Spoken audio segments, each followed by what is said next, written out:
திருப்பதியில பக்தர்கள் கூட்டம் அலைமோதுது. இதனால கிட்டத்தட்ட 28 மணி நேரமா பக்தர்கள் காத்திருந்து தரிசனம் செய்யக்கூடிய ஒரு சூழல் அங்க ஏற்பட்டிருக்கு. கோடை விடுமுறை வார இறுதி நாட்கள் அப்படிங்கிறதுனால திருப்பதி ஏழுமலையான் கோயில்ல பக்தர்கள் கூட்டம் அலைமோதுது. இதனால இலவச தரிசனத்துக்காக 28 மணி நேரம் காத்திருக்க வேண்டிய சூழலும் உருவாகியிருக்கு. 300 ரூபாய் சிறப்பு தரிசனத்துக்காக முன்பதிவு செஞ்ச பக்தர்கள் 3லிருந்து 5 மணி நேரம் வரைக்கும் காத்திருந்து சுவாமி தரிசனம் செஞ்சுட்டு வராங்க.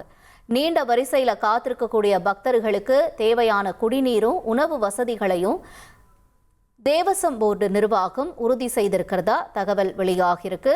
அலைமோதும் கூட்டத்தால 28 மணி நேரம் வரைக்கும் காத்திருந்து பக்தர்கள் திருப்பதியில தரிசனம் செஞ்சுட்டு வராங்க.